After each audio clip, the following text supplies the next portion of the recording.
Hello friends, అందరికీ మనము ఈరోజు ఇష్టకామేశ్వరి అమ్మవారికి దగ్గరికి వెళ్ళడానికి ఎలా బుక్ చేసుకోవాలి, రూల్స్ అండ్ రెగ్యులేషన్స్ ఏంటి అనేది సింపుల్గా చూసుకున్నాము. ఎందుకంటే ఇది చాలా మందికి తెలియకపోవచ్చు. ఆన్లైన్ ఆఫ్లైన్ బుకింగ్స్ రెండు ఉంటాయి. చాలామంది తెలియక శ్రీశైలం దాకా వెళ్ళి అమ్మవారి దగ్గరికి ఎలా వెళ్ళాలి, బుకింగ్ ఏంటి, టికెట్స్ ఏంటి అనేది తెలియక రిటర్న్ అయిన వాళ్ళు కూడా చాలామంది ఉన్నారు. కాబట్టి మీరు షార్ట్గా ఈ వీడియో చూసి తెలుసుకోండి అనమాట. ఈజీగా ఎక్కువ సేపు కాకుండా మనం సింపుల్గా తెలుసుకుందాము. ఫస్ట్ ఇష్టకామేశ్వరి అమ్మవారి దగ్గరికి వెళ్ళాలంటే మనకు ఆన్లైన్ ఆఫ్లైన్ బుకింగ్ రెండు ఉంటాయి. సో వాటికి రిస్ట్రిక్షన్స్ అనేసి మీకు ఈ వెబ్సైట్లో చూడొచ్చు అనమాట. అందరూ నెక్కంటి జంగల్ రైడ్ ఇష్టకామేశ్వరి వెబ్సైట్లో చూసుకోవచ్చు.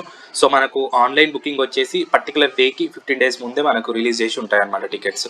సో మనకు for example December 15th tickets కావాలనుకోండి, December 1st రోజే మీకు ఆ 15th రోజుకి వెళ్ళాల్సిన టికెట్స్ ఫస్ట్ రోజే రిలీజ్ చేస్తారనమాట. అండ్ మరియు 16 టికెట్స్ ఆన్లైన్లో రిలీజ్ చేయడం వల్ల చాలా మంది ఉంటారు కాబట్టి చాలా త్వరగా మీకు టికెట్స్ అయిపోయే ఛాన్సెస్ ఉన్నాయి. సో మీరు ఆ పర్టికులర్ టైంకి ఉండేసి బుక్ చేసుకుంటే మాత్రం మీకు ఈజీగా దొరికే ఛాన్స్ ఉంది. తర్వాత మీ ఐడి ప్రూఫ్, అడ్రస్ అవన్నీ ఇచ్చి పేమెంట్ చేసేస్తే అయిపోతుంది. మీకు రిసిప్ట్ వస్తుంది. ఆ రిసిప్ట్ తీసుకొని వెళ్ళి మనం అక్కడ రైడ్ డే రోజు ఏ రోజైతే మనకు రైడ్ ఉందో ఆ రోజు అక్కడ చూపిస్తే మనకు అయిపోతుంది అనమాట. తర్వాత ఆఫ్లైన్ బుకింగ్ వచ్చేసి, ఆఫ్లైన్ బుకింగ్ అనేది మనకు అక్కడ శిఖరం దగ్గర టికెట్స్ ఇస్తారనమాట. అంటే రేపు వెళ్ళాలనుకుంటే మనం ఈరోజు టికెట్స్ తీసుకోవచ్చు అనమాట. 3 టికెట్స్ ఇస్తారు.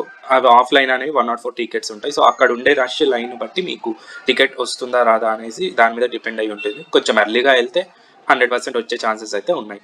సో తర్వాత మనం ఆ టికెట్ తీసుకొని వెళ్ళి అక్కడ చూపిస్తే కనుక రైడ్ డే రోజు ఆన్లైన్లో చేసుకున్న వాళ్ళకి బెనిఫిట్ ఏంటంటే, మీరు వెళ్ళి టికెట్ చూపించడం వెంటనే మన రైడ్ స్టార్ట్ అవుతుంది. మనకు జీప్స్ ఉంటాయి అనమాట. మన ఓన్ వెహికల్స్ ఏవి కూడా అలో ఉండవు, ఎందుకంటే ఫారెస్ట్ ఏరియా కాబట్టి. సో మనకు ఓన్లీ వాళ్ళ ప్రొవైడ్ చేసే జీప్స్లోనే మనం వెళ్ళాలి. మనకు జీప్ నెంబర్ అవన్నీ ఇస్తారు. మనం అదే సేమ్ జీప్లో తీసుకొని దర్శనం అంతా అయిన తర్వాత మళ్ళీ అదే సేమ్ జీప్లో మనం శిఖరం దగ్గర మళ్ళీ డ్రాప్ చేస్తారనమాట. శిఖరం వరకు మనం ఓన్ వెహికల్స్లో వెళ్ళి మన ఓన్ వెహికల్స్ అక్కడ మనం పార్క్ చేసుకోవచ్చు అనమాట. తర్వాత వాళ్ళు రైడ్కి తీసుకెళ్ళి మళ్ళీ మనని ఎక్కడ తీసుకెళ్ళినా అక్కడనే డ్రాప్ చేస్తారనమాట. సో పిల్లలకు వచ్చేసి 8 years అబవ్ ఉన్న వాళ్ళకి టికెట్ ఉంటుంది.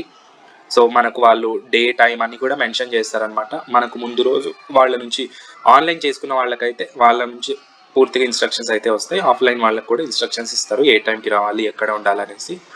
సో టికెట్ అది మళ్ళీ మనకు రీఫండ్ అయితే ఉండదు అనమాట. సో టోటల్ రైడ్ టైం వచ్చేసి 2.5 hours. అంటే మనకు అక్కడ రైడ్ టైం ఇంత ఎందుకంటున్నా అంటే వెళ్ళి రావడానికి టైం పడుతుంది, రోడ్ ఉండదు అనమాట మామూలుగా. మరియు అక్కడ వెళ్ళిన తర్వాత అమ్మవారి దర్శనం చేసుకోవడానికి మనకు లైన్ అనేది ఉంటుంది అనమాట. కాబట్టి కొంచెం లేట్ అయ్యే ఛాన్సెస్ ఉన్నాయి.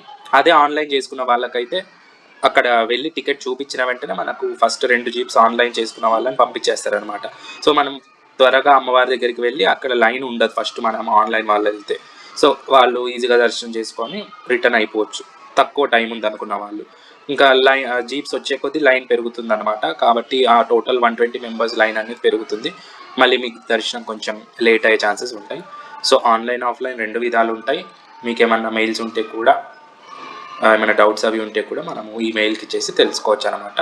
కావున శ్రీశైలం వెళ్ళిన వాళ్ళు ఎవరైనా కూడా ఈ ఇష్టకామేశ్వరి అమ్మవారి దగ్గరికి వెళ్ళి దర్శనం చేసుకోవాల్సిందిగా. ఏదైనా ప్రాసెస్ ఉంటే డౌట్స్ ఉంటే కామెంట్లో పెట్టండి. Thank you.